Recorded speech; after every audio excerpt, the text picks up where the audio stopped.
Excel PU college ಗುರುವಾಯಿನಕೆರೆ, ಕರ್ನಾಟಕದ number 1 PU college. Admissions open now. ನಟ ಮಯೂರ್ ವಿರುದ್ಧ ಈಗ ಎಫ್ಐಆರ್ ದಾಖಲಾಗಿದೆ. ನಿನ್ನೆ ರಾತ್ರಿ ಓಲ್ಡ್ ಏರ್ಪೋರ್ಟ್ ರಸ್ತೆಯಲ್ಲಿ ಸರಣಿ ಅಪಘಾತಕ್ಕೆ ಸಂಬಂಧಪಟ್ಟಂತೆ ದೂರುದಾರ ಶ್ರೀನಿವಾಸ್ ಕೊಟ್ಟಂತಹ ದೂರನ್ನ ಆಧರಿಸಿ ಈಗ ಎಫ್ಐಆರ್ ದಾಖಲಿಸಲಾಗಿದೆ. ಸ್ಯಾಂಡಲ್ವುಡ್ ನಟರಿಂದ ಡ್ರಿಂಕ್ ಅಂಡ್ ಡ್ರೈವ್ ಸರಣಿ ಅಪಘಾತ, ನಟ ಮಯೂರ್ ಪಟೇಲ್ ರಿಂದ ಸರಣಿ ಅಪಘಾತ ಆಗಿದೆ. ಈಗ ಎಫ್ಐಆರ್ ಕೂಡ ದಾಖಲಾಗಿದೆ. ಹಲಸೂರು ಸಂಚಾರಿ ಪೊಲೀಸ್ ಠಾಣೆಯಲ್ಲಿ ಅವರ ವಿರುದ್ಧ ದೂರು ದಾಖಲಾಗಿತ್ತು. ಈಗ ದೂರಿನ ಅನ್ವಯ ಎಫ್ಐಆರ್ ಕೂಡ ದಾಖಲು ಮಾಡಿದ್ದಾರೆ. ಫಾರ್ಚುನರ್ ಕಾರ್ ನಟ ಮಯೂರ್ ಪಟೇಲ್ ಚಲಾಯಿಸ್ತಾ ಇದ್ರು, ಅದನ್ನ ಸೀಸ್ ಮಾಡಿದ್ದಾರೆ ಪೊಲೀಸರು. ಅವರು ಕುಡಿದ ಮತ್ತಿನಲ್ಲಿ ಅತಿ ವೇಗವಾಗಿ ಜೊತೆಗೆ ಅಜಾಗರೂಕತೆಯಿಂದ ವಾಹನವನ್ನ ಚಲಾಯಿಸಿದ್ರು. ಹೀಗಾಗಿ ಸರಣಿ ಅಪಘಾತ ಸಂಭವಿಸಿದೆ. ಬೆಂಗಳೂರಿನ ಓಲ್ಡ್ ಏರ್ಪೋರ್ಟ್ ರಸ್ತೆಯ ಕಮಾಂಡೋ ಆಸ್ಪತ್ರೆ ಸಿಗ್ನಲ್ ಬಳಿ ಅಪಘಾತ ಆಗಿತ್ತು.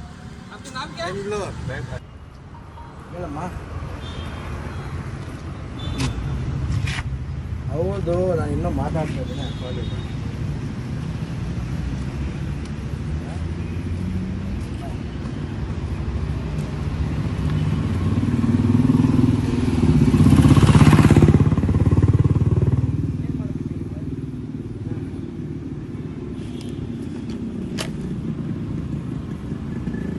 ಏನ್ ಮಾಡ್ಬೇಕು ಹೇಳಿ ಸರ್? ಏನಿಲ್ಲ ಸರ್, ಅದೇ ನಾನು ರೆಡಿ ಮಾಡಿಸ್ಕೊಡ್ತೀನಿ ಅಂತ ಬಾಯಿ ಬಿಟ್ಟು ಹೇಳ್ತಾ ಇದೀನಲ್ಲ. ಇದಕ್ಕಿಂತ ಹೆಚ್ಚು ಇನ್ನೇನು ಮಾಡ್ಬೇಕು ಹೇಳಿ ಸರ್? ನೀವು ರೆಡಿ ಮಾಡಿಸ್ಕೊಡ್ತೀರಾ ಗೊತ್ತು ಸರ್. ಇವಾಗ ಹೋಗ್ಬಿಟ್ರೆ ನಾಳೆ ನಿಮ್ನ ಹೆಂಗ್ ಹುಡ್ಕೋದು? ನನ್ನ ಆಧಾರ್ ಕಾರ್ಡು ಸರ್, ನಂದು ಫೋನ್ ನಂಬರ್ ಸರ್ ಗೊತ್ತು sir. Aadhaar card, phone number ಎಲ್ಲ ಸಿಗುತ್ತೆ. ನಾವು ಈ ತರ ಕೇಸ್ ಕೊಡ್ತಾ ಇದೀರಲ್ವಾ ಸರ್? ನಾವು ಈ ತರ ವಿಡಿಯೋ ಮಾಡ್ತಾ ಇದೀರಲ್ಲ ಸರ್. ಮಾಡ್ತಾ ಇದ್ದೀನಿ ಸರ್, ಮಾಡ್ತಾ ಇದ್ದೀನಿ. ಇದು ನಾನು ವಿಡಿಯೋ ಮಾಡ್ತಾ ಇದ್ದೆ, ನೀವೇ ಬಂದ್ರೆ ಮಾತಾಡ್ತಾ ಇದ್ದೀರಾ. ಅದಕ್ಕೆ ಹೇಳ್ತಾ ಇರೋದು, ನಾನು ಮಾಡಿಸ್ಕೊಡ್ತೀನಿ ಅಂತ ಅಲ್ಲಿ ವಿಡಿಯೋ ಬಂತಲ್ಲ ಸರ್. ನೀವು ಮಾಡಿಸ್ಕೊಡ್ತೀರಾ ಗೊತ್ತು ಸರ್. ನಾಳೆ ದಿನ ನಾನು ನಿಮ್ಮ ಹತ್ರ ಬಂದೆ ಎಷ್ಟಲ್ಲಿ ಬೇಕು ಗೊತ್ತಲ್ಲ ಸರ್. ನಾನು ಸರ್ ನಾನು ನಿಮ್ಮ ಹತ್ರ ಬರ್ಬೇಕಲ್ಲ ಸರ್. ರೆಡಿ ಮಾಡಿಸ್ಕೊಡ್ತೀರಾ? ಹೆಂಗ್ ರೆಡಿ ಮಾಡಿಸ್ಕೊಟ್ಬಿಡ್ತಾರೆ ಹೇಳಿ ಸರ್? ಅದ ನಾನು ಕೇಳ್ತಿರೋದು, ಜನರೆಲ್ಲ ಕೇಳ್ತಿರೋದು. ಆಫ್ ಮಾಡಿ ಹೇಳಮ್ಮ. ಹೆಚ್ಚಿನ ಮಾಹಿತಿ ನೀಡ್ತಾರೆ ನಮ್ಮ ಪ್ರತಿನಿಧಿ ಚಂದ್ರಶೇಖರ್ ನೇರ ಸಂಪರ್ಕಕ್ಕೆ ಜಾಯ್ನ್ ಆಗಿದ್ದಾರೆ. ಚಂದ್ರು, ನಿನ್ನೆ ರಾತ್ರಿ ಆಗಿರುವಂತಹ ಅಪಘಾತ ಈಗ ಹಲಸೂರು ಪೊಲೀಸರಿಂದ ಎಫ್ಐಆರ್ ಕೂಡ ದಾಖಲಾಗಿರುವಂಥದ್ದು. ಈಗ ದೂರುದಾರರು ಹೇಳ್ತಾ ಇರೋದು ನಿಮ್ಮನ್ನು ಹೇಗೆ ಹಿಡಿಬೇಕು ಅಂತ. ಎಫ್ಐಆರ್ ದಾಖಲಾಗಿದೆ. ಎಫ್ಐಆರ್ ನಲ್ಲಿ ಉಲ್ಲೇಖ ಆಗಿರುವಂತಹ ಅಂಶದ ಬಗ್ಗೆ ವಿವರಣೆಯನ್ನು ನೀಡೋದಾದ್ರೆ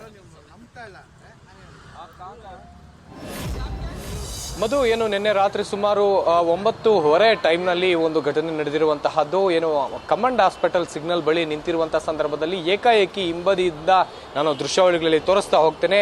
ಈ ಒಂದು ಕಾರ್ನಲ್ಲಿ ಮಯೂರ್ ಪಟೇಲ್ ಅವರು ಬರ್ತಾ ಇರ್ತಾರೆ. ಇದೇ ಒಂದು ಕಾರ್ನಲ್ಲಿ ಕುಡಿದು ಚಲಾವಣೆ ಮಾಡ್ತಾ ಇದ್ದಂತ ಕಾರ್ ಕೂಡ ಇದೇ ಆಗಿರುತ್ತೆ. ಇನ್ನು ಏಕಾಏಕಿ ಬಂದವರು ಬಂದಂಗೆ ಒಂದು ಸ್ವಿಫ್ಟ್ ಡಿಸೈರ್ ಕಾರ್ಗೆ ಡಿಕ್ಕಿ ಹೊಡೆದು ಆ ಪರಿಣಾಮವಾಗಿ ಕಂಪ್ಲೀಟ್ ಆಗಿ ಹಿಂಬದಿಯಲ್ಲಿ ಆ ಒಂದು ಕಾರ್ ಜಖಮ್ ಆಗುತ್ತೆ. ಹೀಗಾಗಿ ಎಲ್ಲೊಂದ್ ಕಡೆ ಆ ಕಾರ್ನ ಮಾಲೀಕರೇನಿದ್ದಾರೆ ಶ್ರೀಕಾಂತ್ ಅಂತ ಹೇಳಿ ಅವರು ಏನೋ ಸಾಕಷ್ಟು ಕಷ್ಟಪಟ್ಟು ತನ್ನ ಇಡೀ ಜೀವಮಾನದ ದುಡಿಮೆಯನ್ನ ಹಾಕಿ ಮನೆಯಲ್ಲಿರುವಂತಹ ಚಿನ್ನಾಭರಣವನ್ನು ಕೂಡ ಅಡ ಇಟ್ಟು ಆ ಒಂದು ಕಾರನ್ನ ಜೀವನೋಪಾಯಕ್ಕಾಗಿ ತೆಗೆದುಕೊಂಡಿರ್ತಾರೆ. ಅದಾದ ನಂತರ ಅವರ ಕಾರ್ ಜಖಮ್ ಆದಂತ ಹಿನ್ನೆಲೆಯಲ್ಲಿ ಬಂದು ಕೆಳಗಡೆ ಇಳಿದು ಅವರ ಮುಂದೆ ಒಂದು ಶೋರೂಮ್ಗೆ ಕರೆ ಮಾಡಿ ಆ ಒಂದು ಕಾರ್ನ ರಿಪೇರಿಗೆ ಎಷ್ಟು ದುಡ್ಡು ಆಗುತ್ತೆ ಅಂತ ಹೇಳಿ ಕೇಳ್ತಾರೆ. ಆ ಒಂದು ಸಂದರ್ಭದಲ್ಲಿ ಸುಮಾರು 1.5 ಲಕ್ಷ ರೂಪಾಯಿ ಈ ಒಂದು ರಿಪೇರಿಗೆ ಆಗತ್ತೆ ಅಂತ ಹೇಳಲಾಗತ್ತೆ ಶೋರೂಮ್ನಿಂದ. ಆ ಒಂದು ಸಂದರ್ಭದಲ್ಲಿ ಅಷ್ಟಾದ್ರೆ ಆಗೋದಿಲ್ಲ, ನಾನೇನೋ ನನ್ನ ಕಾರು ಕೂಡ ಡ್ಯಾಮೇಜ್ ಆಗಿದೆಯಲ್ಲ ಅಂತ ಹೇಳಿ ಸಬೂಬನ್ನ ಹೇಳಿ ಅಲ್ಲಿಂದ ಏನೋ ಹೊರಟೋಗ್ಲಿಕ್ಕೆ ಮುಂದಾಗ್ತಾರೆ. ಹೊರಟೋಗುವಂತ ಸಂದರ್ಭದಲ್ಲಿ ಸದ್ಯಕ್ಕೆ ಅಲ್ಲಿ ಆ ಸ್ಥಳಕ್ಕೆ ಪೊಲೀಸರು ಬಂದು ಈಗಾಗಲೇ ಅವರ ಕಾರನ್ನು ಕೂಡ ಈಗ ಒಂದು ವಶಕ್ಕೆ ಪಡೆದು ಈಗಾಗಲೇ ವಿಚಾರಣೆಯನ್ನು ನಡೆಸ್ತಾ ಇರುವಂತಹದ್ದು. ಎಫ್ಐಆರ್ ಅನ್ನ ಮಾಡಿಕೊಂಡು ಈಗಾಗಲೇ ಎಫ್ಐಆರ್ ದಾಖಲು ಮಾಡಿಕೊಂಡು ಅವರಿಗೆ ಒಂದು ನೋಟಿಸ್ ಅನ್ನು ಕೊಟ್ಟಿರುವಂತಹದ್ದು. BNS 285 ಮತ್ತೆ IMA ಅಂದ್ರೆ ಇಂಡಿಯನ್ ಮೋಟಾರ್ ಆಕ್ಟ್ ಪ್ರಕಾರ 185 ಅನ್ನುವಂಥ 2 ಸೆಕ್ಷನ್ಗಳನ್ನು ಹಾಕಿ ಈಗಾಗಲೇ ಅವರ ಒಂದು ಎಫ್ಐಆರ್ ಅನ್ನ ದಾಖಲು ಮಾಡ್ಕೊಂಡು ನೋಟಿಸ್ ಕೊಟ್ಟು ಕಳಿಸಿರುವಂತಹದ್ದು. ಇದೇ ಕಾರಿಗೆ ಏನು ನಾನು ದೃಶ್ಯಾವಳಿಗಳಲ್ಲಿ ತೋರಿಸ್ತಾ ಹೋಗ್ತಾ ಇದ್ದೀನಿ. ಈ ಒಂದು ಸ್ವಿಫ್ಟ್ ಡಿಸೈರ್ ಅನ್ನ ಕೇವಲ 15 ದಿನಗಳ ಹಿಂದೆ ಅಷ್ಟೇ ತನ್ನ ಇಡೀ ಜೀವಮಾನದ ದುಡಿಮೆಯನ್ನ ಕೊಟ್ಟು ಈ ಒಂದು ಕಾರನ್ನ ಪರ್ಚೇಸ್ ಮಾಡ್ಕೊಂಡಿರ್ತಾರೆ. ಆದ್ರೆ ಎಲ್ಲೊಂದ್ ಕಡೆ ನಿನ್ನೆ ಆದಂತ ಘಟನೆಯಿಂದ ಸಾಕಷ್ಟು ಗಾಬರಿಯಾಗಿ ಅವರು ಏನು ಅವರ ಒಂದು ಕಂಪ್ಲೇಂಟ್ ಅನ್ನ ಕೊಟ್ಟಿರುವಂತಹದ್ದು. ಈಗ ಈ ಒಂದು ಹಿಂಬದಿಯಿಂದ ಬಂದು ಗುದ್ದಿದಂಥ ಪರಿಣಾಮವಾಗಿ ಕಂಪ್ಲೀಟ್ ಆಗಿ ಹಿಂಬದಿ ಕಾರು ಜಖಮ್ ಆಗಿರುವಂತಹದ್ದು. ಮಧುಸೂದನ್, ಈಗಾಗಲೇ FIR ಅನ್ನು ದಾಖಲು ಮಾಡಿಕೊಂಡಿರುವಂಥ ಪೊಲೀಸರು ನಿನ್ನೆ ರಾತ್ರಿ ಅವ್ರಿಗೊಂದು ನೋಟಿಸನ್ನು ಕೊಟ್ಟು ಕಳಿಸಿರುವಂತಹದ್ದು. ಮುಂದಿನ ದಿನಗಳಲ್ಲಿ ಯಾವತ್ತೇ ಆದರೂ ವಿಚಾರಣೆಗೆ ಕರೆದ್ರೆ ಬರಬೇಕು ಅನ್ನುವಂತಹದ್ದು. ಜೊತೆಗೆ ಆ ಒಂದು ಫಾರ್ಚುನರ್ ಕಾರ್ ಏನಿದೆ, ಆ ಕಾರ್ನ ಒಂದು ಇನ್ಸೂರೆನ್ಸ್ ಕೂಡ ಎಕ್ಸ್ಪೈರ್ ಆಗಿರೋದ್ರಿಂದ ಆ ಒಂದು ವಿಚಾರಕ್ಕೆ ಸಂಬಂಧಪಟ್ಟಂತೆ ಕೂಡ ದೂರಿನಲ್ಲಿ ಉಲ್ಲೇಖ ಆಗಿರುವಂತಹದ್ದು. ಮಧುಸೂದನ್, ಧನ್ಯವಾದ ಚಂದ್ರು ನಿಮ್ಮ ಮಾಹಿತಿಗೆ.